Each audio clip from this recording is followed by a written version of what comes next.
Welcome everyone to the 10,000 Things Zoom for September 17th, 2018. I'm Robert Saltzman, and my guest today is John Aston, PhD. John is the author of 4 books, including his latest one, This Extraordinary Moment, which is what I'm reading presently. I'm halfway through. I'd intended to read the entire book, let it percolate for a while, and then speak with John. But this seems to be the last day for a while when we're both free at the same time. So on the spur of the moment, here we are. My friend Joan Tollefson, who was my guest in the last Zoom, the one for September 2nd, thought I might like John's ideas and suggested taking a look at an interview John did with Rick Archer on Batgap a couple of years ago. So I did so and was charmed immediately. As many of you know, I'm not a great fan of spiritual teaching and spiritual teachers in general, but there are exceptions, and John is one of them. His ideas are fresh, and his way of presenting them is too. Years ago, John had a kind of abrupt wake-up, but then only days later found himself still looking for the next thing. Then, as he told Rick, he heard a voice asking him, "Isn't this enough?" So that's one point I would like to discuss with him today. Does searching for enlightenment and all the rest of spiritual seeking ever come to an end? Is this very moment, just as it is, ever enough? And if so, of what does that enoughness consist? Now, I said that I was charmed by John's interview with Rick. And if there was one moment when that really struck me, it was this. Rick referred to the permanent, changeless substrate of reality, as he put it, the existence of which he simply assumes, not as an idea, not as a conjecture, but as a known fact. I heard the same from him in the interview I did with Rick last year. If you know my work, you know that belief in this idea that imagines the world we see as only a dream, and which is the central tenet of much spirituality, including Advaita Vedanta, for me is not any kind of truth at all, but the basis for an hypnotic trance. And so I was just delighted when John replied that permanent changelessness was not his experience at all. After which he went on to ask why teachers are worshipped and why we humans are so driven to reference others as authorities. Questions I've raised myself, and even to ask Rick if perhaps all this dramatization of spirituality were really necessary. If perhaps it is not really necessary to give up everything in order to be awake. So I'd like to discuss all that with John. But I am going to ask him to begin by addressing some words from This Extraordinary Moment, where he says that in any given moment we're encountering some difficult thing, countless other phenomena are occurring within the field of experience that have absolutely zero connection to the event we're labeling as painful or difficult. Well, what does that mean, he's asked. And then John replies in this really beautiful way. Well, imagine yourself experiencing some painful situation. Let's say that a very significant relationship, one you've invested a lot of yourself in, suddenly ends. In the immediate wake of this, you find yourself thrust into emotional turmoil, feeling the very raw loss of this important relationship and the reality of no longer having this person in your life as an intimate friend and partner. Now picture the flood of these confusing and painful thoughts and feelings like a whirlpool. But as you do so, see this swirling pool of difficult energy as one infinitesimally small, really microscopic part of a vast and boundless sea. This is the reality of our situation. We live from moment to moment in a vast ocean of experience. In every instant, countless phenomena are arising and passing away. Light, color, sound, flashes of thought, memory, and energy, flickers and shimmers and sparkles of sensation and feeling along with a host of other experiential phenomena for which there is no language. So if you will, John, I'd like you to begin by explaining why that point of view or that perspective feels so important. First, it's wonderful to be here with you, Robert. Thank you for inviting me in the conversation, and I'm enjoying our initial meeting with one another. And so thanks again for opening up the conversation. I really appreciate it. You know, there's a number of different doorways in. I mean, that particular passage was framed a little bit in the context of someone that's struggling with something and then sort of seeking relief from that which they're struggling with. I think that, and that is I find, and I write about in the book, that I say there are, I think, two basic approaches to dealing with any experience or circumstance that we might find challenging in our life. One is to go, if you will, right into the heart of that which is being experienced. Explore the nature of that which is being experienced. And really much of the book is really about that, inviting people to explore their experiences in a very careful, open-ended, curious sort of way. And but there are times when people are visited by experiences that are so intense, they find so difficult, let's say, so intense, that going right into the belly of the beast, so to speak, and exploring the nature of a very intense state of, say, physical pain or mental emotional pain, people can find very difficult, as if they're sort of underwater and they can't kind of find their way even to do such an exploration, if you will.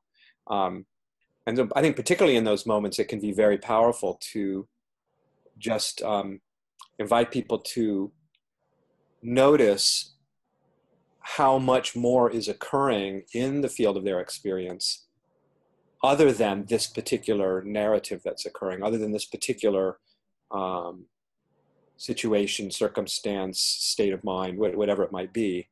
Because attention has this sort of curious way, this thing that it does, which is it gravitates towards certain points of focus, and it can sometimes appear as if that's all that's actually occurring, when that's never the case. And it's really astonishing to kind of recognize you could be in the middle of tremendous turmoil and just start to notice how much is actually occurring that has nothing to do with that particular narrative, that has nothing to do with that turmoil, and yet is no less significant in a way, in a very real way, than the particulars of that narrative that are going on.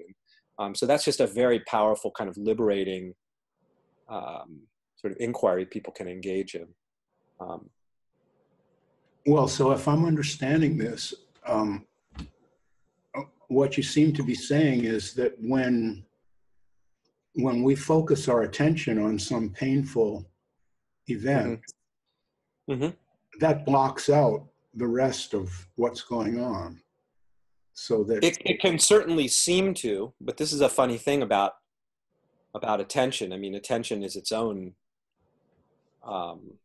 mystery as to how it actually works. And what we think of as focus of attention isn't exactly, I think, what we imagine it to be, because in fact, the context around which the focal point is occurring, that context actually never seems to completely disappear. So even when we think of attention becoming very fixated or very focused on something like intense concentration or intense obsession on something, the context is still there. It may be fuzzy, it may be more in the background, but the world doesn't seem to disappear when we become very focused, not entirely. That's not my experience, at least. And so I think it's more a question of just, in a very easeful way, just letting the attention drift, as it were, or open up, or however you want to put it, to notice how much else is going on. I remember a time, an experience once with a graduate student of mine who came up to me at the break, and something about what we were exploring was provoking a very strong reaction in her. And she told me that she was having what she felt was kind of a panic attack. And are you hearing that feedback? Is that, I just got a little feedback. Is that okay? Is it okay on your end? I didn't hear that, but what Okay. I couldn't get the word right before. She was having some kind Yeah, of, yeah. so She, repeat the, that. the student was feeling like a lot of anxiety was coming up for her, like she was on the verge of a panic attack, if not having a panic attack. And she felt like she was going to have to remove herself from the class and wanted to check in with me about that. And so I went outside with her and I said, okay, that's fine. Of course, if you need to leave, that's fine. But I wonder if you might want to try a little experiment with me right now. So we're just standing in the hallway. And all I did was I directed her attention to the wall that was there. And we started exploring the texture of the wall, the color of the wall. And I said, I just want you to notice something, that wall, the texture of it, the color of it, the feel of it. I had her put her hand on it, feel the texture, not just notice it visually. And I said, notice how none of that has anything to do with your feelings of panic and anxiety. Like it transcends those very literally. It has nothing to do with that narrative. And so just to begin, and so I was really opening her up to appreciate that even though it may have felt like that state of anxiety was defining the entirety of her experience, far from it, actually. It really wasn't at all defining the entirety of her experience. And all it took was a simple shift of noticing how much more was actually occurring than she was imagining was occurring because of the focus of attention. And she was blown away by how powerful that simple thing was. I mean, in a sense, it didn't resolve the feelings of anxiety per se. They were still present, but now they were put in this much vaster context. So they were, she experienced them as no longer that overwhelming. They were still there. And she returned to the class and was able to finish out the rest of the class. But so no, I think it's a very, very powerful, if you will, kind of tool that people can use. I mean, in many ways, my work fundamentally in the broadest sense is about discovering what's actually going on here. Like that's what I'm interested in. That's what I'm passionate about. I recently wrote a little thing on Instagram about it was a reflection of I said, we think of spirituality in sort of two different versions. One version of spirituality, we're basically trying to, if we liken life to a dream, and I know you have your own feelings about that, we may discuss that later, but nevertheless, let's say we liken reality to a dream. And one version of spirituality is we're going to do whatever we can, practice the practices that we practice in order to make the best possible dream we can, the happiest, the most blissful, the most clear and awake and aware and mindful, and all the different ways we might characterize how we would like this to look, this life, right? And also as part of that, the world in which we live. Those two things sometimes seem to go hand in hand. So that's a perfectly fine approach to life, to spirituality, if you will, to psychology. I have no problem with that. I like to create a life that is as joyful as possible and as resonant with my own orientation and as love-filled, and have work that I feel passionate about. I mean, of course, why not, right? To whatever extent I'm able to. But I say that there's another kind of spirituality that's operating. It's ultimately related to that first version of spirituality, but it's really an entirely different approach, I feel. And that is, it's not about trying to improve life. It's about discovering what the hell life actually is. And those are very different enterprises. They operate from different, almost motive forces, different impulses, and in one, it's a very human impulse. And I say in the beginning of the book, ordinarily we come to books like this, spiritual books, psychology books, mixtures of the two, with the desire to fix something, to heal something, to repair something, to awaken to something. And I say that's fine, but I'm inviting the reader at the beginning, the very outset of the book, to come to the investigations that are in it, the inquiries that are in it, the meditations that are in it, more in the spirit of, I think of it as a childlike spirit, really, of curiosity. That curiosity isn't trying to fix something. It's just curious. It's, what is this? And I know you had children. I had have a daughter. And I watched from the very, very beginning. There was just this innate curiosity, right? And it's an incredible thing. And she just seemed to come out of the womb curious about what this is. She would even say that in some of her earliest words, where she would grab something, we'd be on a walk. What is this? What is this? And to me, it's the most natural human question. What is this? And I think it is the fundamental spiritual question. What is this? And it's curious to me that my sense is it's a question that's hardly asked, both in, if you will, conventional society or world, whatever that means, and some of the spiritual circles that we see and have been a part of ourselves. I just don't think it tends to be, I don't know. It's interesting to me. It's like, to me, it's the most basic question. Like, what the hell's going on here? Like, what is this? And of course, we have this enormous array of concepts and frameworks and ideologies and cosmologies and mythologies and interpretive frameworks and on and on and on to make sense of what this is. That's normal and natural, it would appear. But my book and my work really these days is about just taking a step back and considering that all of those ideas we have about this may not actually be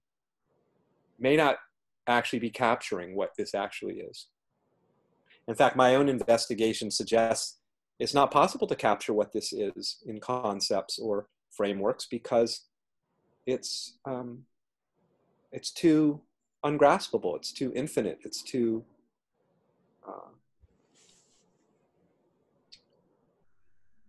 it's too indeterminate in a sense. I mean, and I believe, based on my own inquiry, that if we just look at what's here, and when I say look at what's here, what we're looking at is our experience, because that's what we got. When we look at our experience, I think it's not that hard to discover the ways in which it is utterly beyond what we think it is. I mean, utterly beyond. Even the simplest things can't be conceived, even though we do try to conceive them. And there's nothing wrong with conceiving them. I am not of the view that somehow we have to stop or should try to stop interpreting and conceiving and thinking. I think that's a fool's errand. I don't think that's ever going to stop. Not in my experience. It seems like life or consciousness or reality is wired to do just that, to interpret this relentlessly, ceaselessly. But what we can do is discover the way in which the interpretations bear only a little resemblance to what's actually occurring here. So, sorry, I went on for a while there, but well, that's okay. So if I understand what you're getting at here, this is a kind of grounding. It's a moving away from concepts and moving into the actual feelings of being here, being alive.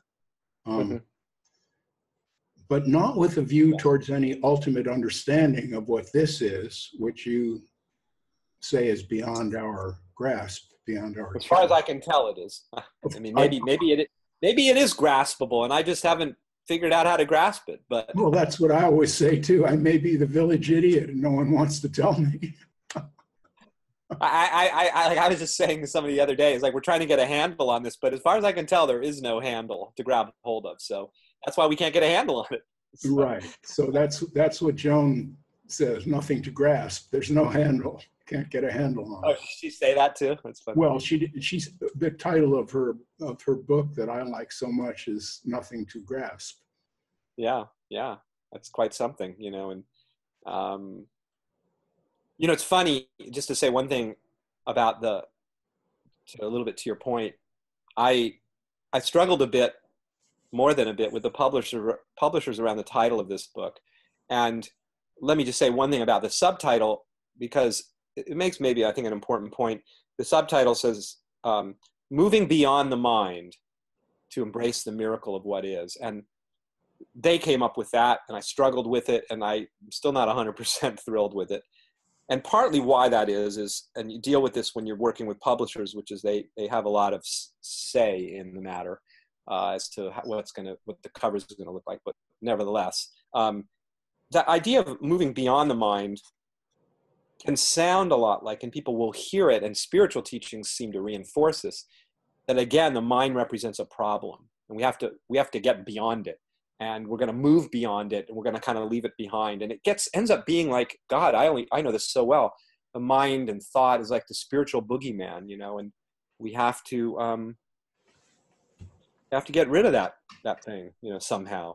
And I just, again, I just to say that when I say moving beyond the mind, what I mean is recognizing that the mind is free to be there and will be there doing its thing, rendering this, trying to render it, trying to make maps of it. But we can recognize that, we can come to recognize, discover that the maps can't contain reality, you know? I mean, I use the simple metaphor, it's so common, of the map is not the territory, but it's so powerful, and it resonates with people who have no real significant background in spirituality. It's something that I find is really accessible for people, because we know that. We can look at a map, and I write about it in the book, that we can look at a map of Paris or London or New York City, and the map is useful as a way of navigating around the city, right? It's a simplification of things. But that's the thing, is it's a simplification, and it's a gross simplification. And so what the map is missing is the detail of what's actually there. And because if you try to make a detailed map of Paris or London, well, right, you could never make a map. There's too much to map there. There's too much detail. And we could argue that the map becomes less effective with all that detail because it's a lot of unnecessary detail, right? I don't need to know about that one little tiny bush over there near the Eiffel Tower. You know, I don't need to know about that. But it's actually there. And I'm interested in what's true, you could say. That's the basis of my spiritual perspective. That's what I'm interested in. That's what I'm fired up about, is discovering what's actual. Maybe that's a better word than true. It's less loaded. And by actual, I mean what's actually here. Not merely my oversimplification of it, which is what concepts do. It sort of shrinks the detail down to something that's sort of manageable, right? So we give a label to something like some state of mind, and it kind of simplifies it, kind of collapses it into a construct that we can then utilize like a map to talk about our experience and refer to it. But what we're referring to with our labels, our conceptual linguistic labels, what's being referred to is, I mean, take the simplest thing, like the taste of something, right? So I say, you know, I give you a piece of chocolate, and you taste the chocolate, right? And you, well, let's say your eyes are closed. I give you this thing, and you put it in your mouth, and I say, what is that? And you say, well, it's chocolate, right? Now, that's a very simple, everyday kind of sort of normal, if you will, kind of human event. Nothing fantastic about it. But so what you're describing there is the taste of chocolate. So if you just stop there and you say, okay, well, what is the taste of chocolate actually? As an experience. So would you say that the exploration ends when the name pops up? In other words, if I put this in my mouth and don't name it, and I can't name it because I don't know what it is, let's say, then I have to keep exploring it and trying to investigate, what is this? But as soon as I say that it's chocolate, there's no more investigation. Now it's just part of a long series of experiences with chocolate, and it fits right in there. And so there's no. I mean, I think there's an element of that. I think that I don't know, it's actually a really interesting question. Like, there's this very astonishing, I think of it as a kind of non-conceptual sort of knowing, an experiential knowing, where one encounters whatever they encounter. Let's say the taste, a piece of chocolate, or a smell of a rose, or a smell of garbage. It doesn't have to be, you know, nice per se, whatever it is. And there seems to be this almost immediate kind of recognition beyond concepts of the complexity of it. And I mean, this is an astonishing thing about human consciousness or human intelligence, or I don't know what you want to call it, that it actually can make these distinctions just like that. It knows this is this and it's not that. It knows this is chocolate, it's not vanilla. but not with much of an overlay of conceptualization. It knows it very instinctively, very kind of non-conceptually or pre-conceptually somehow. But what then is then utilized to then describe that is just it's like a little, it's like a shorthand, you know, back in the day when people used to take shorthand, it would be a quick way of collapsing complexity into something simpler, right? Make it short. And so that's what a word is like. It's like a placeholder. It's like a pointer to something, but what it's pointing to is like, there's like an entire universe there. I mean, what is the taste of anything? I mean, and entering into that is a remarkable, in my experience, it's remarkable to explore these things, because we start to discover how much is actually here, how much is actually occurring. I mean, it's so much subtlety, so much depth, so much richness, so much nuance and detail, and yet one of the most curious things, Robert, that I have been finding, you know, again and again and again, is very paradoxical. But when we go to look for what constitutes any experience, whether Got to stop you. Your sound just broke up. Oh yeah. I don't know what's going on. How is it now? It's like something changed.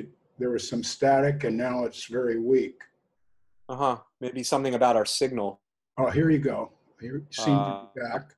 Funky. Mm-hmm. Was it? Yeah. Okay. Yeah, I think that was a bandwidth thing. Okay. Yeah, I know it could be either or both of our systems. So. Okay. It's that hour people are turning on to the porn channels now. So. Yeah, they're having their own exploration. So. That's right. You know, it's so I think this inquiry is valuable and also enjoyable, very enjoyable. I mean, it's an incredible thing to just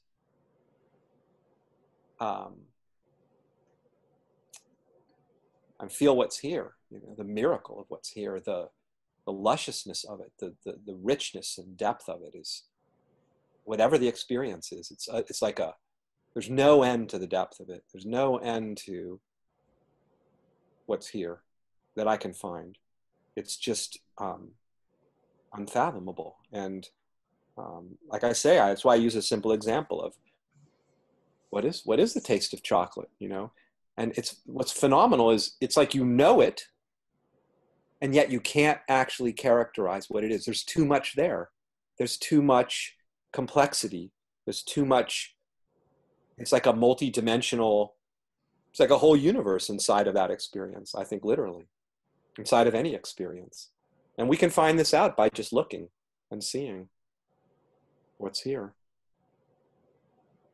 So when someone comes to you for guidance, person is, let's say, in pain for one reason or another, how do you begin with that?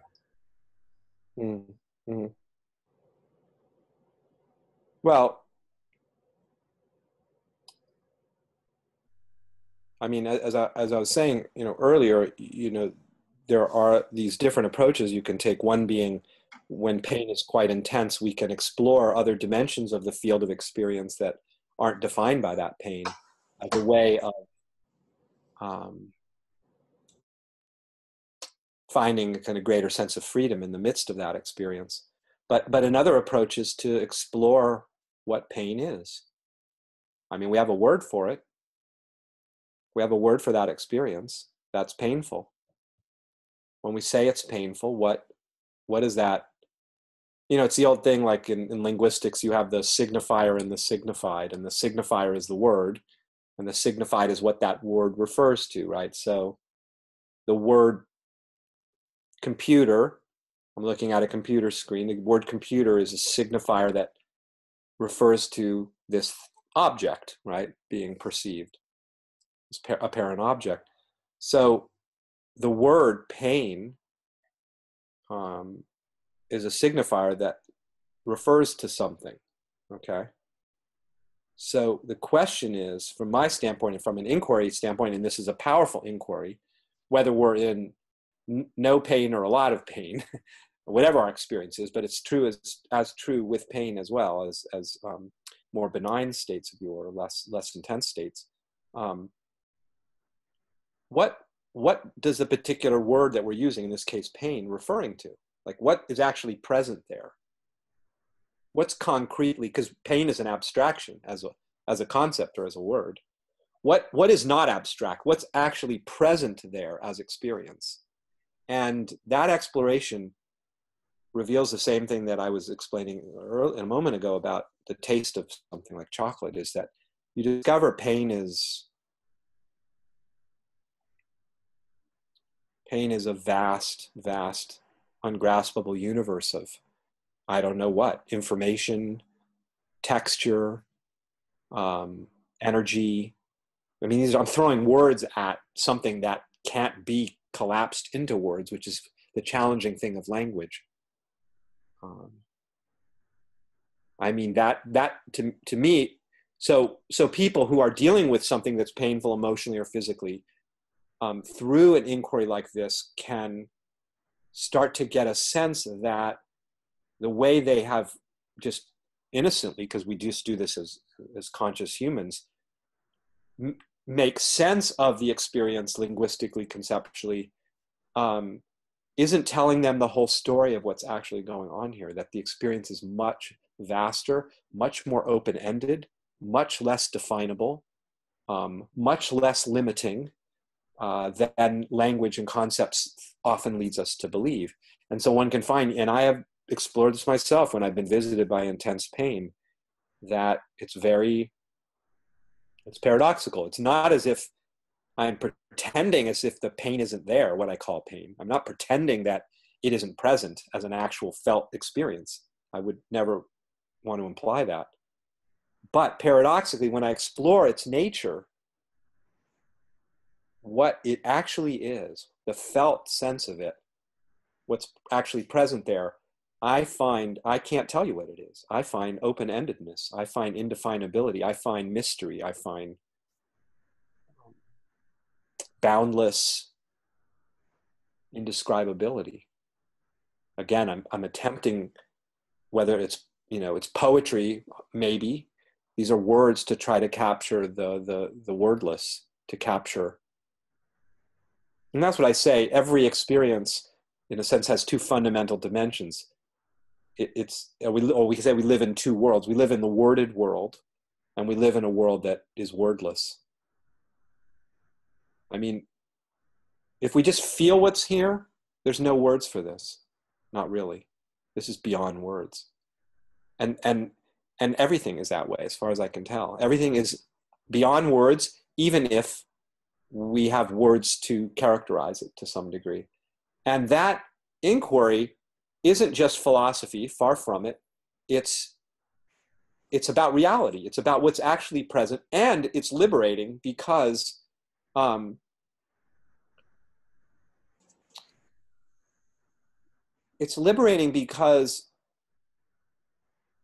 the things that we imagine ourselves trapped in and victimized by, caught in, struggling with, all of those ways of characterizing our relationship to a given experience or circumstance, fair enough. That, again, is the worded world, and it has its place. Obviously, we have this, and I'm not wanting to get rid of it, actually.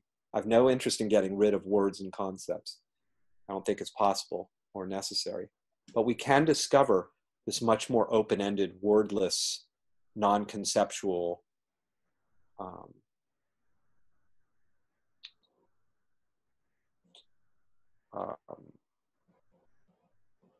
sense of everything that we encounter. And in that, why that's liberating is we can start to feel, if it's open-ended and indefinable in a kind of primal way,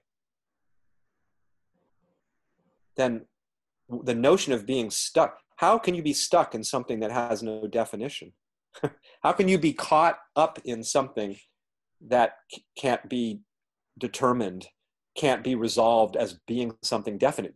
It doesn't even make any sense. And you can begin to experience this. Like, I may be experiencing this, but I'm not caught in it because it's not an it. It's not a thing. It's a dynamism. It's a living, breathing, ever-changing, ever-morphing phenomena, if you will. And so we're not, how can we be caught in that? It's a shapeshifter. It's elusive. It's always moving away from what we think it is because it's becoming the next iteration of itself. The next, like the moment's like a receding horizon. Like this moment, we move towards this moment to discover its nature, and it moves away from us because it becomes something else, right? Just like that. And that's something else, isn't it? I mean, that's just talking about an amazing feature of reality, is that it doesn't hold still. It's too alive to hold still. So let me see if I can tune in on what you've said so far. See if I've got a grasp. If you've got a grasp on the ungraspable. Yeah. See if I have a grasp on nothing. So if I understand this, John, what you're saying is there is this kind of description of the world going on in us willy-nilly. Right. It just arises. There's words about the world, such and such. I need this. I don't have that. This is headed there. I'm worried about this or that. I think I may have a panic attack, whatever the thought forms are. But there's another track almost, which is wordless. Mm-hmm. When I'm more on that track, a lot of things that may have seemed to be problems aren't problems anymore, because the vastness of this wordless world is so great. It's not that the pain goes away, but the pain has a much larger context. And now it's just, do I have this? Yeah, no, I mean, I think, yes, I like the way you describe that as kind of like it's like its own separate track almost. And one way I like to think about this is that I really feel that we are multidimensional creatures. It seems as if we live in multiple dimensions simultaneously.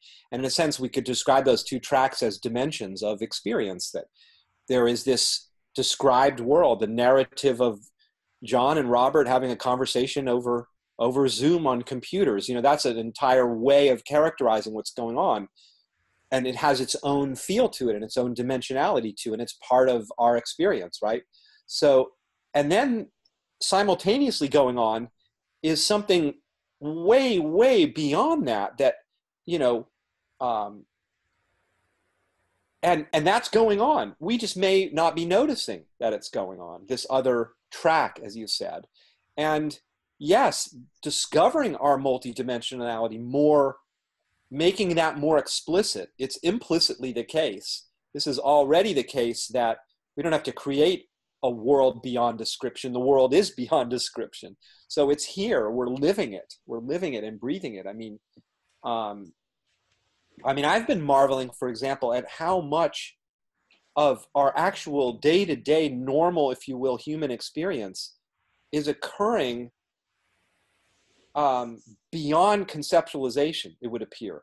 I mean, the simplest things of seeing and hearing and driving cars. And the other day I was singing, I'm a singer, and I was harmonizing to something, and I was marveling at how the capacity to know how to harmonize is utterly beyond comprehension. It's beyond conceptualization. I'm not thinking about how to do that. I have no idea how to do it. And yet somehow I'm able to do that. I mean, walking, sitting, how am I even sitting right now? These things that we take for granted are, to me, they're pointing to some kind of primal. I know you and I, because we spoke another time about this, and it's not your favorite word, but I'm just going to use it now for lack of a better word at the moment, which is a kind of an intelligence, like a primal intelligence that is in operation, allowing all of this to occur, the conversation, the thinking about it, the reflection about it, the seeming capacity we have to understand one another. There's some, I think it's in the new book, there's a chapter in there about how even concepts are non-conceptual. Even conceptualizing is beyond conceptualizing. Yes, Because that's good. I like that. you know, Even like, concepts are not actually that's kind of what the Heart Sutra says. That just popped into my head. There's no being and there's no not being. There's no purity and there's no lack of purity. There's no defilement and there's no lack of defilement. It's taking the split out of it.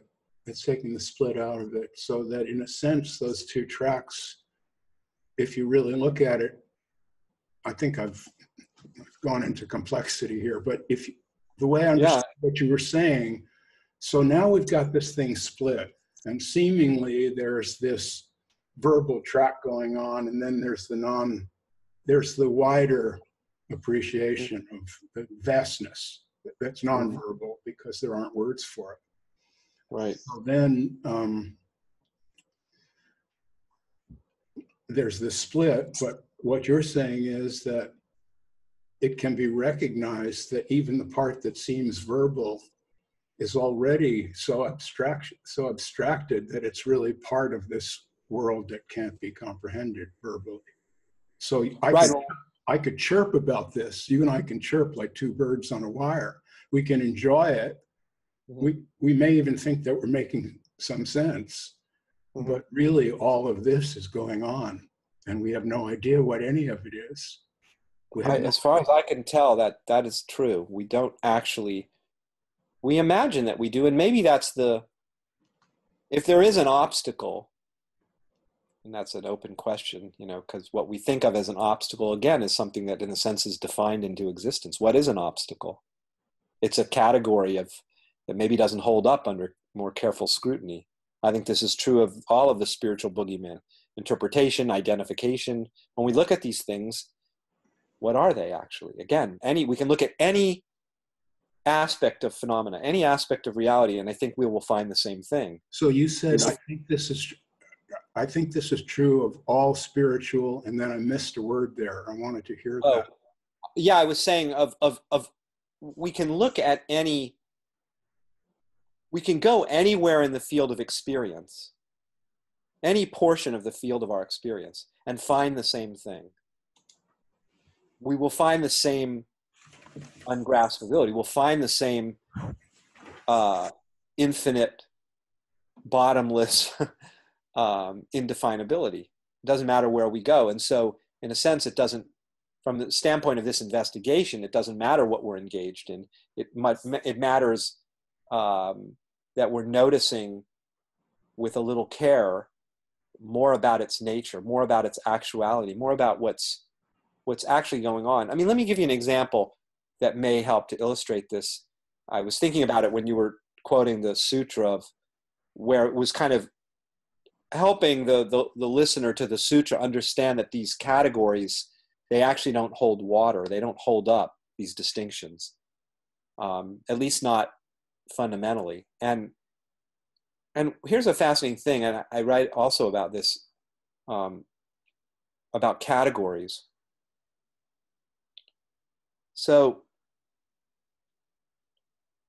let's say I say, well, what is Robert? One way I might categorize or characterize Robert or John, as we fall into the category of human being, right? That's one characterization, one category. We're not, and as distinguished from some other category of creature. But what's so fascinating is that in any category that we put something in, this experience is occurring, and it falls into the category of what we call anxiety or joy or fear or sadness.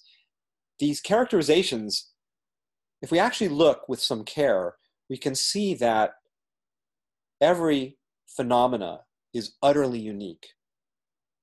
It's never been this moment right now. This particular constellation of phenomena that are present you and I have never experienced what's being experienced until, I mean, right now, this is a fresh, never before been experienced moment. We've never perceived reality in quite this way. And in the next flash instant, the same thing is the case.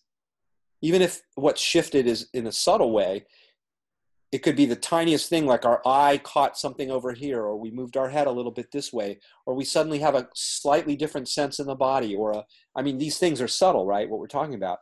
But nothing is the same from instant to instant. And that, to me, is the case. If we look, we can see that this is the case. That this moment is not repeating. It's transforming into something different, even if in subtle ways. Now, does it make sense if I say that to then call into question the whole notion of knowledge and categories? Because knowledge and categories rests upon a kind of continuity, a kind of repeatability. It's like, oh yeah, I mean, Robert, for example, or John, like, well, who is Robert? Well, Robert's the same person that he was an instant ago, right? That's the continuity of Robert. Well, but is that actually true? Where is the continuity of Robert or John? If I look, I can't actually find it. I find discontinuity. I don't find continuity. I find this flash instant. Well, so that is the statement, John, that really attracted me to you and made me want to be interested in meeting you and talking to you. It's that insistence on your part that you will not assume that there's anything changeless, because that's not your experience. So other people can rant and rave. They may believe what they're saying, or they may not believe it, but it's a good story.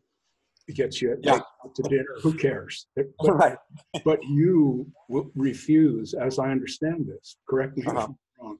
Yeah. You refuse to step outside of your own direct experience, because you come to the understanding that that's all you really have. Yeah, I mean, the funny thing is we can't step out of our own experience. Isn't that interesting? I wanted to say something about the changeless thing, if I could. And of course, we hear that in many teachings, that there's this changeless, whatever, substratum, or that reality is changeless, and you have to contact the changeless, because it's all the change that screws everything up, and we get torqued up about all this stuff that's changing. We try to either grasp hold of it or shy away from it, attachment and inversion. That's all the changing stuff. And, for me, what I would say is that I can't really tell whether this has become, the word "this" has become maybe my favorite word to describe what I'm interested in exploring. This. It's a very simple word. So this is what's present, we could say, okay, as I'm using the word. And what I would say is that, what do I know? I know that something's present. At least there's the sense of that being the case. There's certainly a sense of something being here, something that's palpably present, the felt sense of that. So what's interesting is that what's present, as I was describing a few moments ago, is constantly changing, would also seem, right? So this is a shapeshifter. It's always taking on a new iteration. It's always taking on a new appearance. It's always appearing differently. Like this appearance is dynamic, right? So what's constant, as far as I can tell, is the fact that something is. That feels constant to me. What is anything but constant. It's discontinuous, it's impermanent, it's ever-changing, right? But that it is feels constant. Well, that's pretty much where the rubber hits the road for me, John, in the whole spirituality environment. I just see there's a tremendous conflict between what the human being wants as a human primate animal, which is basically security, a known source of food and water. For example, do my donkeys, they'd be very, from there on, they're golden, you know. Humans are a bit more complex, but we do have our physical needs and our animal desires to gratify, after all, to deal with, gratify or humans seem to imagine they can choose to not gratify them. Of course, I don't believe in that kind of choice, but that's another can of worms. That's the kind of choice where you section off a small part of reality and think you can play with that, and you don't understand that you can't do that. It's all connected. We don't have the power to torque one little bit of it. It's just occurring. I say, shouldn't. Yeah. But so these needs for security are tremendously threatened by change, because once we allow change, that really means anything can happen. I can die right now, in this moment, and you could be watching it on YouTube. And we don't like that idea that this, not only will this thing change, but it will cease to be at all. And so we invent this changeless space. This is spirituality. This is what spirituality has invented. It invents a nirvana where you can continue being because nothing ever changes. The thing is that changelessness is not a nirvana. It's a death. You'll just be a rock. There won't be any movement. You'll just be and I understand what you're saying, and I think it's valuable to kind of point out that perspective, and it makes sense what you're saying. What I was saying earlier is, for me, there's another way to understand this that I understand it is this kind of paradox, which is this reality, the reality of experiencing. Let's call that the reality. We'll call it experiencing. Experiencing is, as far as I can tell, always occurring. So in that sense, it's always, we could call that a kind of, it's always present, it's always here. But that experiencing, that's great. Right? Yes, but that experiencing, I got that part. Something's always here. I think they say in Zen, always being, always becoming. So it's always being itself. It's always being this reality, whatever you want to call it. It's always being itself, but it's always becoming. It's always diverging from itself at the same time. It's always taking on it's always looking differently. It never looks the same, and yet it's always itself, in the sense of it's always being. It always is. So it's very paradoxical. So in a sense, we can't say, is it changing or is it not changing? Well, we could say it's both. It's always just this. And that is very, very powerful also pragmatically, because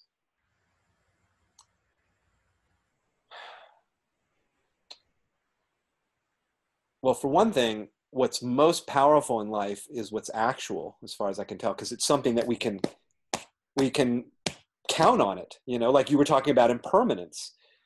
We are seeking for something other than impermanence, as you were saying, because impermanence feels insecure and unstable and uncertain, right?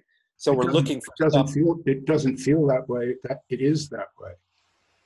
It is uncertain, right? Well, but there's no wait. Let me stop you. There's no certainty in it. We want to imagine, all of us. We have this deep need to hope. There's no certainty except you have your fingers crossed behind your back, because for you there's still some certainty. I don't mean personally. I mean for one, right. for oneself. Yeah. We each have a little bag of tricks, and even though we may speak of impermanence, there's this little permanent thing. I got it. See, I've got it here. And actually, the impermanence means that the whole thing is sliding into the Pacific Ocean. That's right. Like Well, here's the way I would put it is like, let's say some part of us is looking for something stable, right? We're looking for stability and security, and it doesn't exist, right? So nothing's stable owing to its dynamic and permanent nature. But it's not. But here's the cool thing is that we actually can have stability, and that is by coming to terms with the reality that it doesn't exist. In other words, that's what we can count on, the fact that it can't be counted on. And that is empowering. It's very, very powerful to feel how groundless this is, how unstable this is, because it's not flimsy. The stability we imagine is incredibly flimsy. We have to fight for it. We have to conjure it up. We have to try to create ideologies and cosmologies that reassure us that it's present. But actually, let's go to what's true, which is instability and unresolvability and groundlessness. And we will find, paradoxically, tremendous sense of ground in that because it's real. Does that make sense? That's my experience of it. That's a good statement, John. That's about it. Yes. It's the groundless ground. It's only in letting go that we find anything that we can grasp. Paradoxical. Right. Yeah, it's real. You know, it can feel like, oh my God, what are you talking about? I can't know this. That's unstable. I mean, all these things can sound very, to one part of us, an understandable part of us, completely overwhelming. And what do you mean that my maps, aren't going to encompass reality? This feels very scary, and now I have no way to navigate this. And how can I find my way? And it just feels very confusing. But what if confusion and indeterminacy is what we've got? That's what we've got. That's what we've got. That's what we've got. That's what I call being human, being a conscious human primate animal. All of this that we experience, we really know is generated by the nervous system. The sense of self is having a nervous system is the sense of self. They're one and the same. They're inseparable. We really know that because if we go under profound anesthesia, which I have, and Joan Tolleson has also, and we've discussed this, we agreed perfectly on this. Mm-hmm. It really goes away. The spirituality people want to imagine, oh no, I'm conscious during deep sleep. And they make this argument, there's all these arguments for it. That's not my experience, as you said. Mm-hmm. I'll quote you, that's not my experience. My experience is that when you're knocked out with the right amount of drugs, there's no one home. They can do anything to you, cut your throat, you don't care, you're not there. And that unconscious state is what people imagine can be made conscious. And so there's this striving for this. See, what I'm saying here is all these arguments about attaining some higher state or more evolved state, what they actually do is take away the only reality you can ever embrace, like reality quotation marks, but that's the only time of realness when you stop striving and you see that this is it, as John was saying earlier. And that's my direct experience also. And so to get back to my earlier remark, that's how I know that someone's awake. I listen to the person speak about what does life feel like to me, and it's immediate to me. That if someone is actually coming from that place, as I would say, it's just unmistakable. I find that, I don't know what you think about this, but there's a lot of this, of course, in spiritual teachings of sort of trying to make these determinations as to where one might be in their particular path and their particular unfolding and their particular development or search or evolution or whatever way we might want to characterize something resembling a path of growth or development or maturation or realization, for enlightenment, however we're framing it. I don't know. I don't have any interest these days in describing any of it in any of those terms whatsoever, because A, those terms, awakening, enlightenment,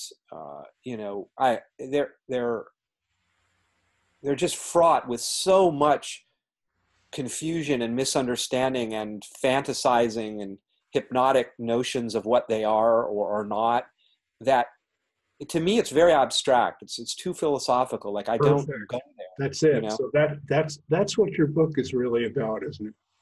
Say some more about that, about too abstract. Yeah, I'm not, philosophy's fine, and metaphysics is fine if one wants to play around in those lands of curiosity, and I don't have a problem with that. But I'm really, like, if you think about it, this is an interesting thing, Robert, that whatever the tradition is, let's say one's in a Zen tradition, a Christian tradition, I don't know what, a pagan tradition, a Buddhist tradition, doesn't matter what it is. Any framework that's set out as a kind of way of orienting, like, okay, here's the process of unfolding. You begin here, you go towards here, then you move here, and eventually you arrive at this destination of greater understanding, greater realization, greater maturity. I mean, again, it's fine, but all of that starts from the 0 point. It starts from this. Like, this is where we build the cosmology out of thin air. When you say this, to what do you? I know we're getting into words here. Yeah. What do I mean? Yeah, what do you mean when you say this? I mean this. I understand. In other words, what I mean is what's present here, this instant. There's nothing else but this instant of experiencing, let's say.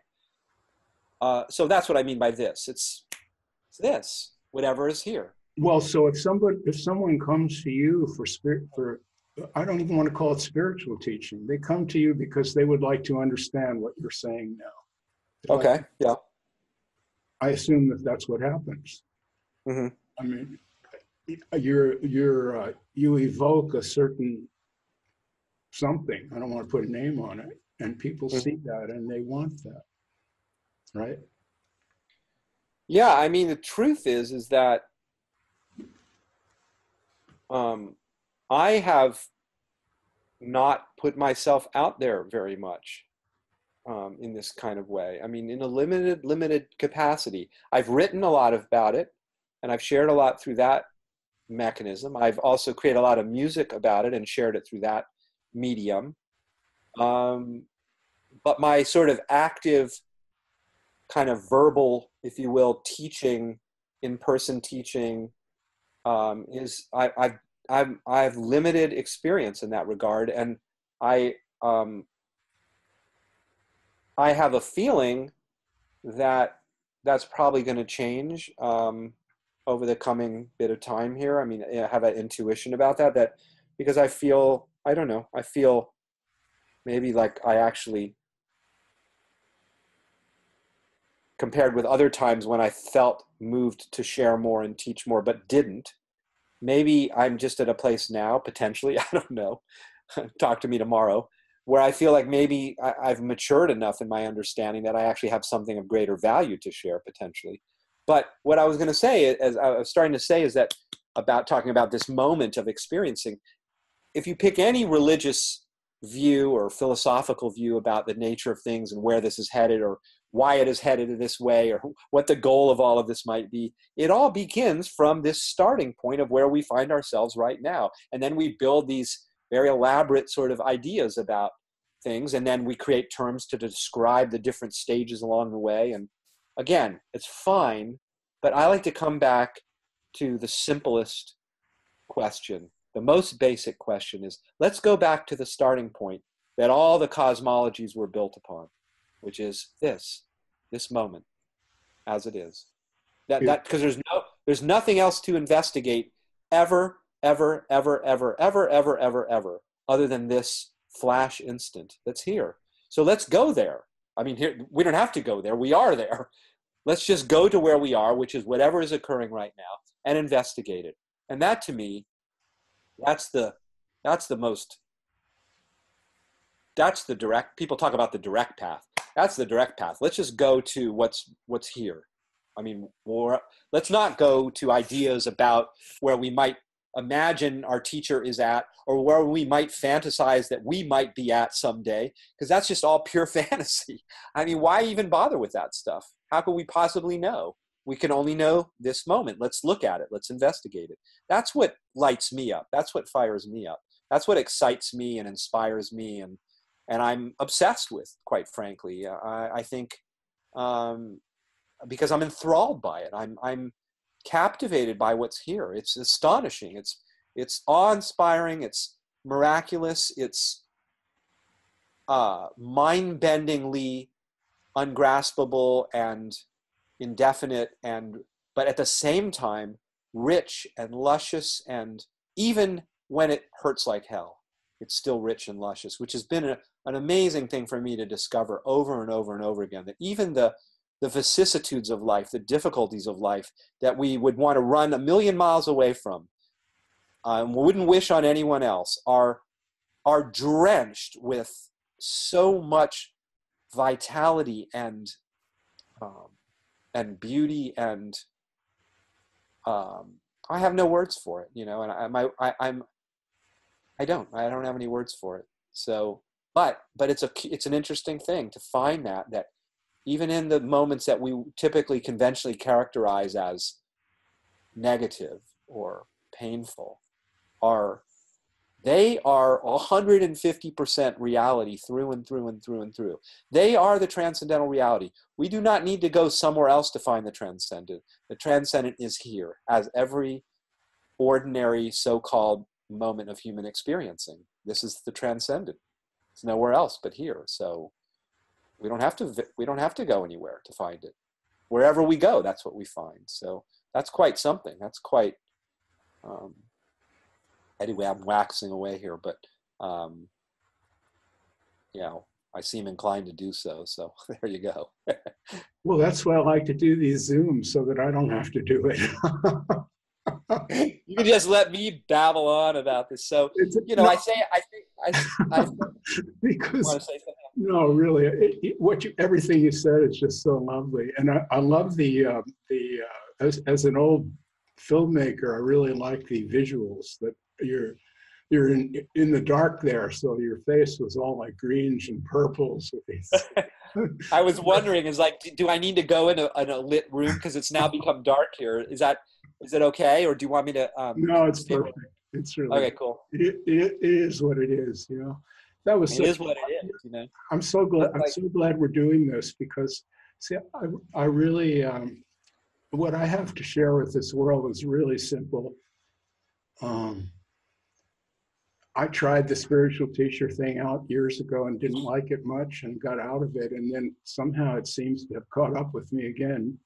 Importantly, I guess writing the book did. And so I've been searching for other ways of discussing these things without some authority figure being in the chair. And I found this is a really good way, because yes. That's lovely. Yeah, because I mean, the notion of authority figures is a fascinating one. I mean, it's like one is the sole authority of their own experience. I mean, no one else is in there. So it's just a funny thing, like, that we would defer to someone else to tell us what this is. I mean, I don't want to do that. I'm certainly speaking about my experience because I don't have anything else to speak about. And one can check it out for themselves and see if it has any bearing on what they might call reality vis-a-vis their own experience. But by no means do I want anyone to take anything I'm saying for, you know, sort of on faith, because you know what I mean. But this is what this occurs, right? I just wanted to remark that if you felt that way, we wouldn't be having this conversation. I mean, no, definitely not. Of course. That's an of course. That's an of course. Yeah, it's an of course, for sure. But, you know, it's like, you know, I remember when Rick was interviewing me, and you know, he did what he often does most of the time, which is, he's curious about people's life story and how they got to where they are. And it's like, it's not that I was just talking to someone the other day about it, and someone who I'm getting to know, and it was of interest to kind of share our respective experiences. So there's nothing wrong with that. But to me, it's like, who cares about my experience? I'm, as somebody who's sharing about this, it's like, it's all about your experience, not mine. Who gives a shit about my experience? Yes, I like, remember that part of the conversation. yeah. My experience with Rick was very much like yours. Rick's a really nice guy. I like him. It's hard not to like him, actually. He's a really sweet person. And he's very open-minded to a certain extent, but there's just a barrier at a certain point. And anything that's happening on the other side of that barrier has to be pushed back against because it's too threatening. That's a perfect example. And I like Rick, and if he hears this, he probably will hear it. I don't think he'll hate it because I have a lot of respect for his mind and his knowledge. But the kind of things you were saying before is very threatening to someone who needs structure. And this is not a choice. I mean, when political studies are done, what separates the American Democrats from the American Republicans is actually genetic. It can be studied that way and verified scientifically. There are just certain genes which lead, the combinations of genes which lead people to need more security, and other people want more what you would call freedom or scope, whatever you call it. And we get organized that way. And when we go on this spiritual journey that we're all interested in, or have been, I guess, I say in your case, have been, now it's something different. That is for me too. But when people are involved with that, it's pretty easy to get caught up and to imagine that something is true when it's only a conjecture. And once that conjecture is set up as truth, then you have to keep defending it and proving to yourself that it's true. It's true. There is a great organizing principle to all of this. I know there is. Whereas what I hear you saying, John, is I don't really know what any of this is, and I don't care because I find myself here. Right. I mean, that it's like, it's, I mean, maybe there is a great organizing principle, but I haven't found it. I mean, the organizing principle would be, I guess, I would say, if I had to come up with one organizing principle, I would say infinity. But that's not much of an organizing principle because you can't grasp hold of it. So it leaves one in a kind of a free fall of God knows what. But that, but again, as we were saying earlier, one can discover that to represent its own kind of orienting principle, if you will, organizing principle. It just so happens that it's one that is there's no clear-cut structure to it. It's in the sense that it's the very thing that makes structures not able to hold together, because the structures suggest finitude, they suggest definition, they suggest limitation, and I don't know. I'm not sure if those things can be found in my investigation, at least. So that's what I'm inspired to share and to speak about. And I'm kind of curious to see like how people are going to respond to the book. I don't really have any idea, because I think that it might challenge people in certain respects. I mean, you tell me what you think, because you're reading it now, but it doesn't give people a lot to hold on to. I mean, it does quite the opposite, you could say. It's sort of pulling the rug out. Not so much that I'm doing that, but it's pointing out that reality is constantly pulling the rug out from under us in terms of, oh, you think it's this? Well, actually, no, it's just constantly slipping away, I mean, it's just so funny. It's like, but again, we can find a great sense of liberation and freedom when we just come to terms with the way things are. Slipping away is one of my favorite meditations in the book, where I just invite the person to notice that this is what's going on, that everything is slipping away. It's slipping away and it cannot stay. And we might rail against that as a human that wants it to stick around so that we can, grasp hold of it. But no, it's slipping away. It's slipping away. And I have another meditation in the book which I call drifting, which is also another favorite. And I challenge a conventional notion in a lot of meditation practices of getting this thing called the mind or the intention to kind of hold still and get focused and get fixated and concentrated, right? And then when the mind does what it tends to do, which is move away from that focus, the meditator's directed to go back to the focus, right? Well, I tried that approach for a long time and pretty much drove myself batty trying to do it. And what I came to conclude only more recently is that this may sound strange, but focus is not the nature of this. The nature of this is to drift. The nature of this is to not remain in one place, right? That's what impermanence is. So isn't it funny that in a tradition like Buddhism that has as its, you could say, central cardinal tenet, impermanence, would then be instructing people to focus on something? It's a contradiction.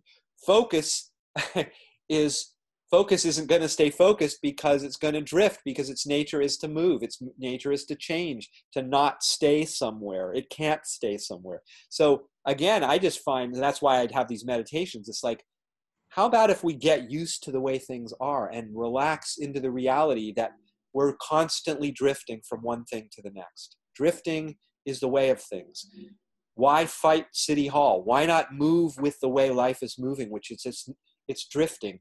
And the beauty is that, as I say in the meditation, it's just drifting into itself. So there's no distraction. Distracted from what?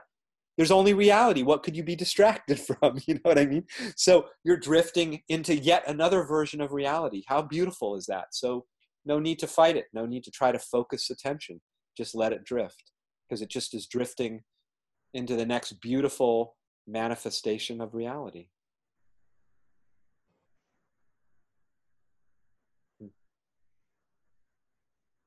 Right. No, but not everyone can be like you, John. Well, I would say that everybody is that. I mean, I just say it's not like something you would say that. I like to say that sometimes myself, but it's really not like that. What do you mean exactly? What I mean is this is such an obvious thing. When you talk about it, it's irrefutable. What can you possibly say when someone says, this is it, we're here, and this is what's going on, and this is all that's going on? How can you refute it? It's obvious, and yet very few people actually experience that. They may. Do you have any intuitions? Let me finish this little wrap here. Yeah. People may experience it momentarily, or maybe for a few seconds or a few minutes. Yeah. As an ongoing process, which is the kind of thing that you seem to be involved with here. It's just like a volcano. Lava just keeps flowing. It's not like the lava stops. It just keeps coming, and it's bubbling up, and it's different. It's each moment is different. It's like an explosion.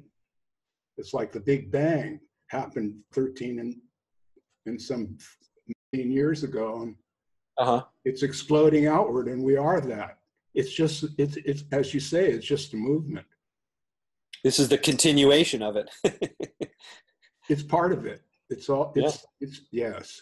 And but that's just words. We have no idea what any of this is, as you say. Yeah, it is. Do you have any intuitions, Robert, about sense or from your own experience of your life or working with others, of why what seems to be obvious, something like the dynamic nature of this, the fact that it's not holding still, that it's not fixed. You can't fix it. Fix it in the sense of make it hold still. What is it? Because it appears to be quite obvious. How is it that it's missed? Do you have any intuition about that? Oh, seemingly. Yeah, but that's a perfect question, because it leads into this other question that I mentioned in the introduction. We might want to cover this. And I wanted to ask you for your views on it. is it really necessary to give up everything or even anything to see this way? I mean, when it comes to what's necessary for someone to come to more clarity around the nature of things, I can't take a position on that. But I would say if someone says something is necessary, I'm going to often challenge that because I don't know if it's necessary. And my own sense is that it isn't necessary to give up everything, to surrender one's life to. And the reason I say that is that, I mean, I almost became a monk in this life because at that time I believed just that I had to leave the world of appearances and humanness, if you will, to find what I was looking for, to find the beyond, to find the transcendental. And I almost did it. And I'm thankful that I didn't on many, many levels. I probably wouldn't have lasted. But I'm kind of the, have your cake and eat it too variety, which is, it's like, no, this is, since reality is inclusive of everything, then why would we have to go anywhere else or give up anything to discover reality? No, it's right in the throes of our lives, so we don't have to give up anything. We can, if we give up anything, I would say what we're giving up is the belief that we actually already know what this is. That's the only thing that has to be given up, if anything's given up. Because that belief, that foreclosure of knowledge, apparent foreclosure of our knowledge.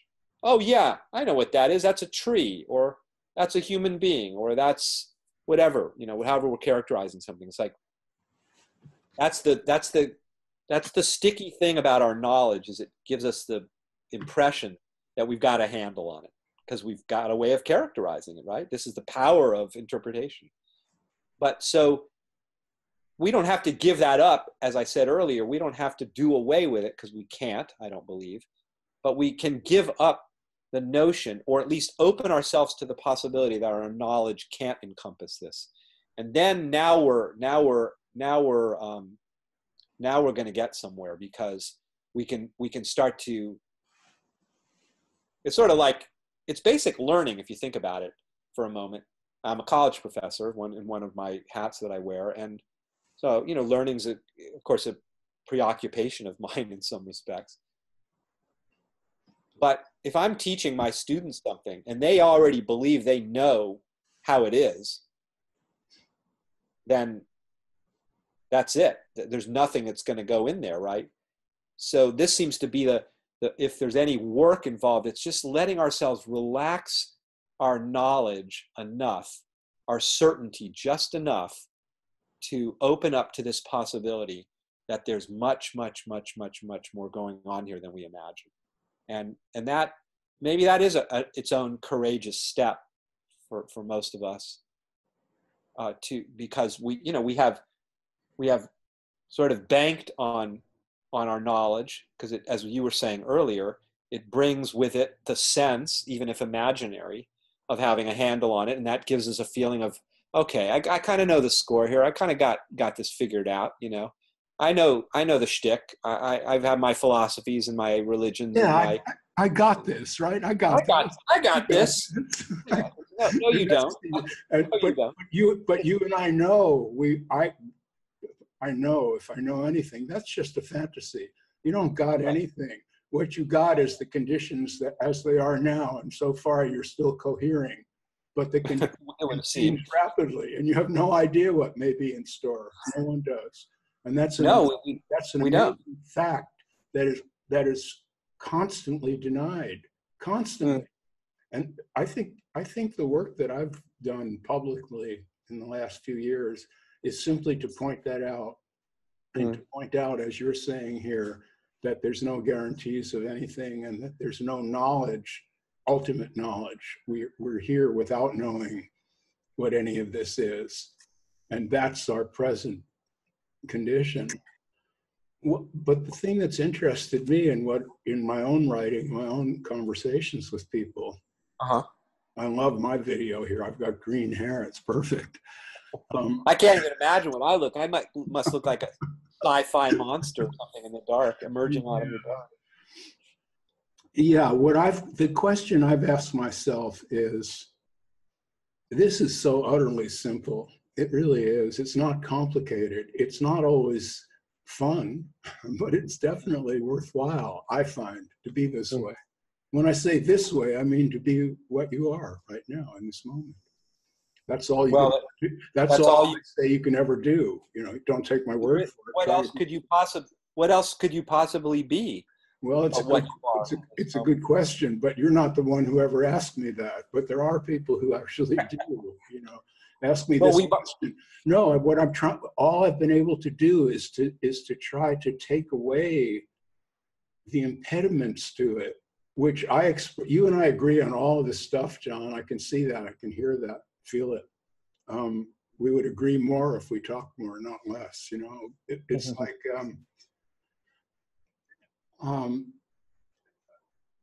It's this idea that you know something, or that knowing things really gets you where you want to go, that stops you from seeing that in this moment you know nothing except this. This is all, any information you ever had is here now, or else it doesn't even exist.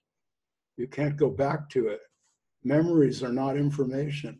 I mean, information. Well, that's a wild thing, you know, because our reference point for what this is memory, and yet not only is memory unreliable in a functional sense. I mean, we know this from research that it's incredibly unreliable, but it's also, like I was saying before, that because this moment's not repeating, then memory can't tell us about this, because my memory of who Robert was an instant ago is not who Robert is now. So memory is not a viable way for me to know Robert.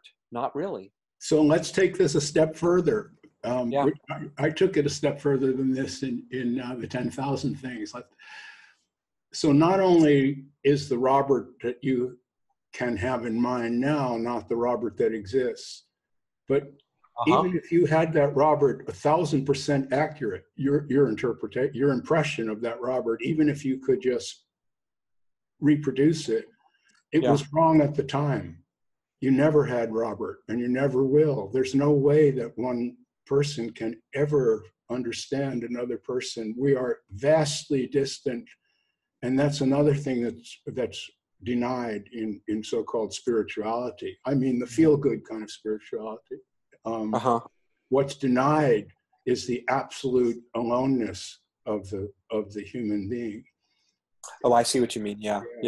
The total aloneness, not in the sense that you can't have fulfilling relationships with others. I don't mean socially alone. That's varies, and it's but ultimately, I could never show you myself. I can't even show it to myself, even if I want to. I could try as hard as I could try to know Robert, but I cannot know Robert. The knowing myself can only know what it knows. And Robert is, as you were alluding to earlier, I thought, John, vast, much bigger than Robert's conceptions of Robert or Robert's. Oh my God, right? Yeah. I mean, you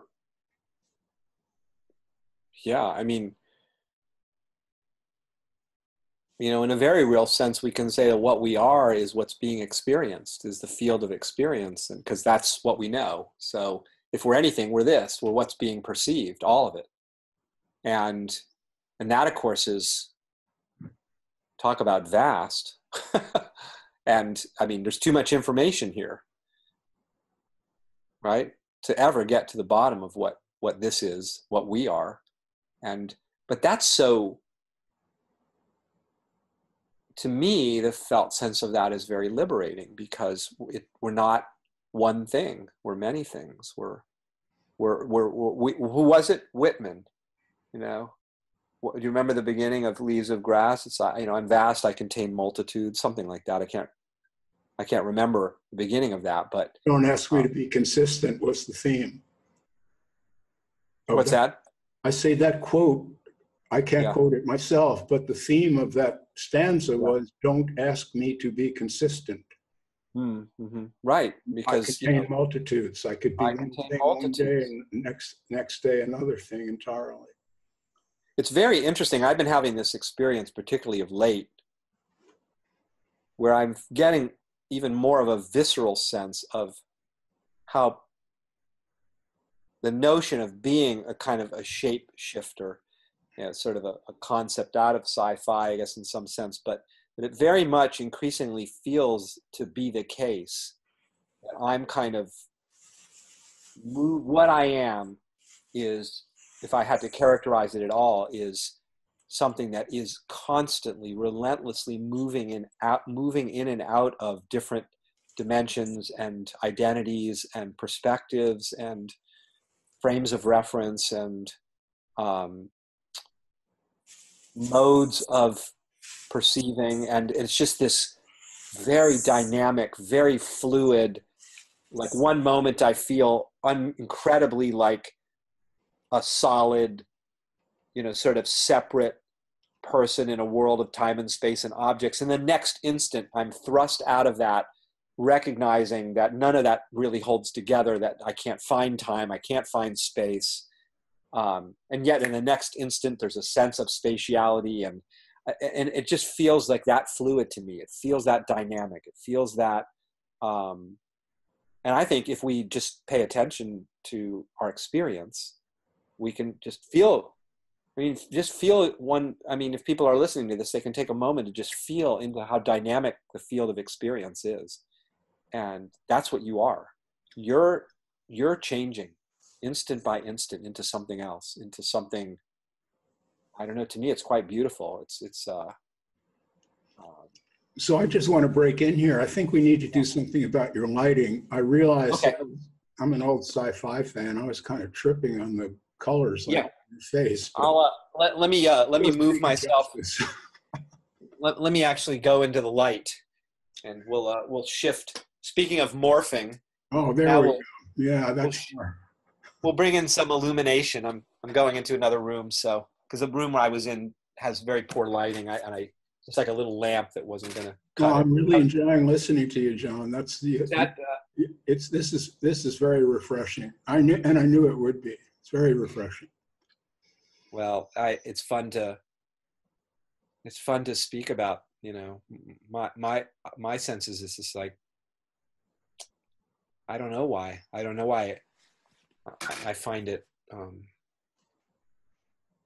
very joyful to try to speak about something which ultimately I can't speak about, but I don't know. It's fun to somehow play around the edges of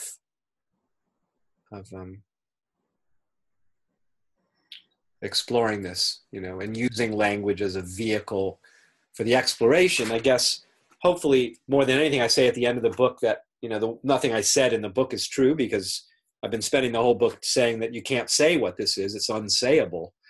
And my hope is that the words maybe can evoke something of the sense of that. Maybe so, you know, maybe not. Well, I think I see you as a teacher because you have that intention. That's what I'm only halfway through the book, but I saw it as a very interesting combination of a statement of your experience as an unfettered experiencer. Let's call it that. That's such a great word, unfettered. Oh my God, talk about evocative. That word captures the feel of this. It's unfettered. It's not held down by anything. It's free. It's free of identities. It's free of orientation. It's free of description. How unfettered is that? Isn't that just such a lovely word? I love that. It's unfettered. Yeah. And that's us. We're unfettered, fundamentally, primally. And meanwhile, we still have and live in to some degree in a world of descriptions and ideas, and that's beautiful too. And it's also unfettered. even while it may appear to be quite fettered, if that's a word. I don't know. Yeah. I just, someone on my Facebook page quoted Krishnamurti's great secret, Jiddu Krishnamurti's great secret was, you see, he said, I don't care what happens. And that was his equanimity. So he had attained it that way. Or his understanding of equanimity is whatever happens, that's it. That's what happens. Right. Right. But it's not fatalism. It only sounds that way. It doesn't mean you don't try. It just means trying doesn't get you anywhere. It's different. But you might have to try. That might be part of the whole show, for all we know. So, well, my understanding of that, and the way I talk about it in my own writing in the book, is that I was talking about the two dimensions. You call them the two tracks. You know, the conceptualized world, the worded world. In that world, there's hierarchy. There's differentiation. This is not that. That's the worded world. And not only is this not that, they're distinguishable. This is better than that, right? This is higher than that. It's truer than that. It's more important than that. It's more valuable than that. And again, that world is fine and it exists, and we play in that world in the ways that we do.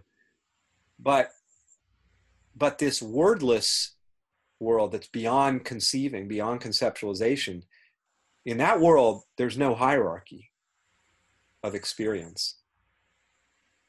There's what is. It's not hierarchical.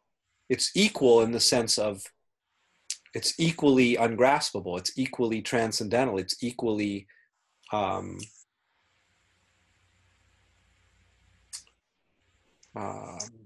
it's equally present.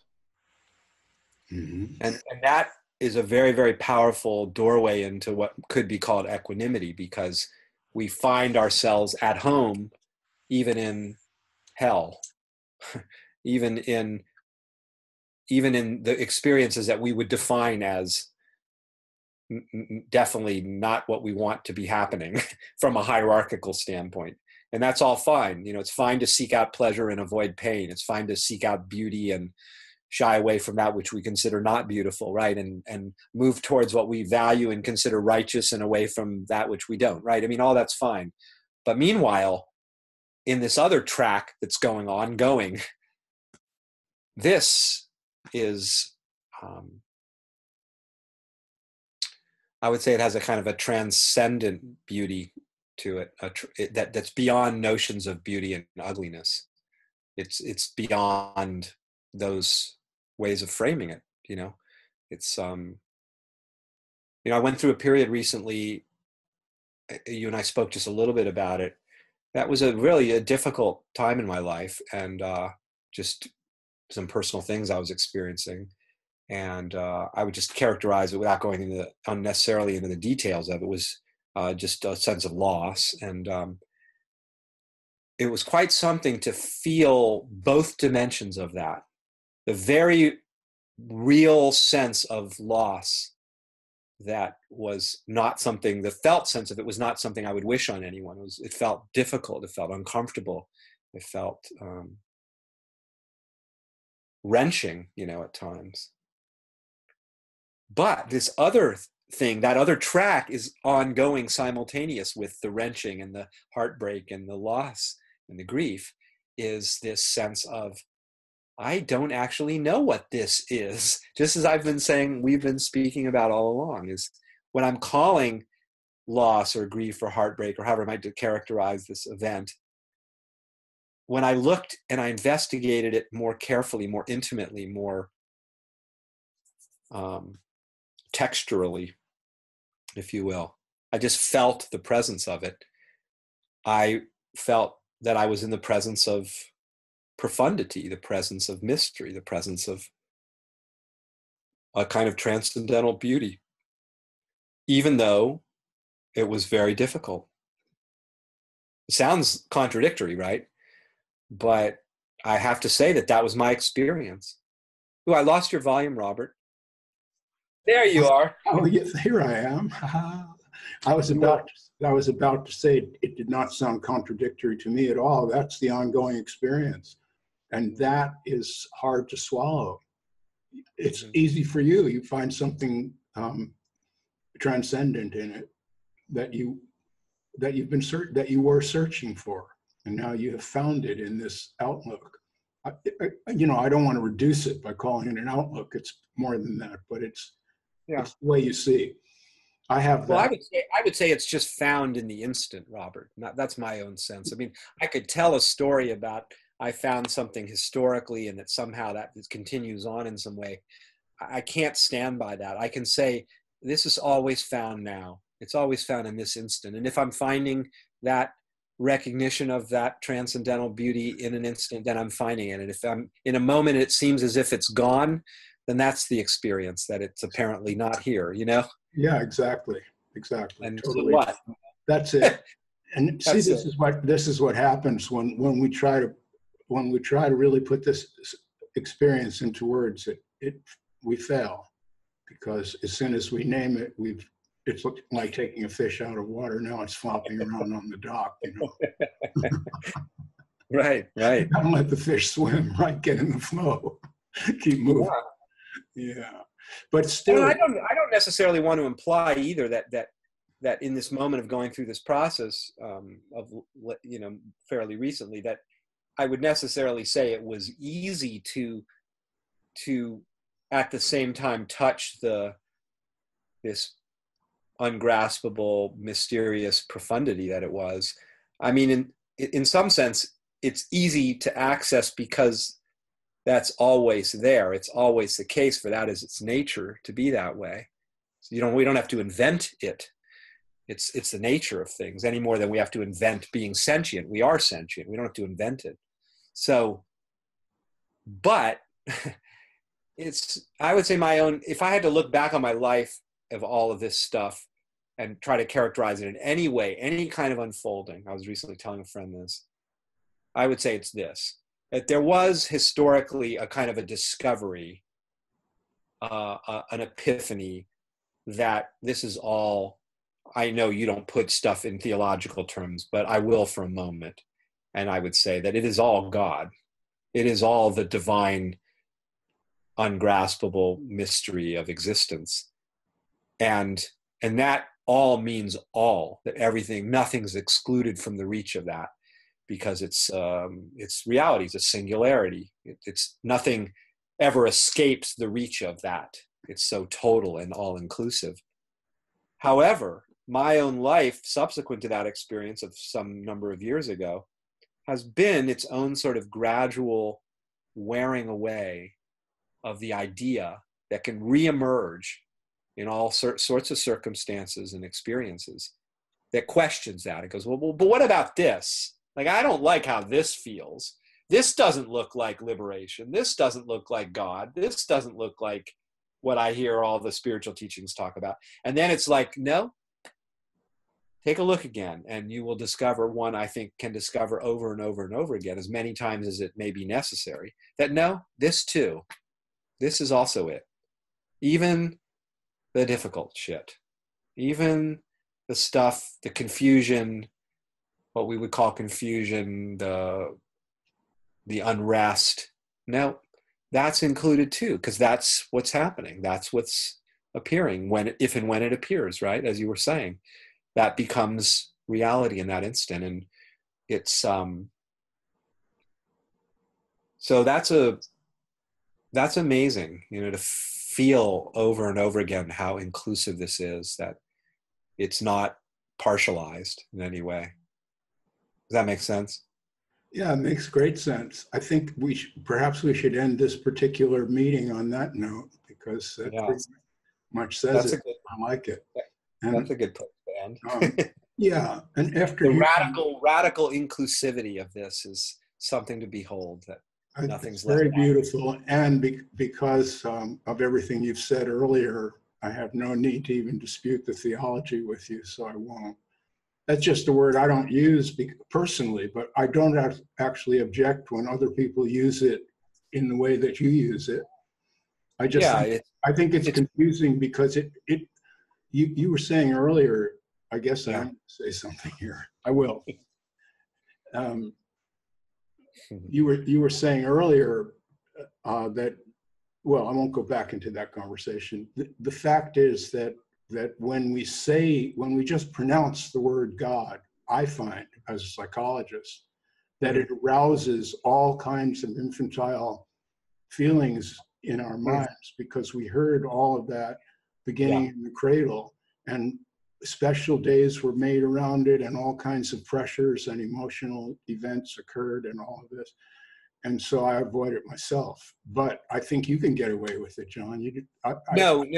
I mean, I don't typically use it either, because, as you were just saying, it's pretty loaded, and loaded with a lot of, it's got potentially a lot of baggage that comes along with it in terms of a host of beliefs and ideas and ideologies that may not, in my mind, ultimately serve the inquiry into what this is. So yeah, it's hardly what you would call unfettered. Yes.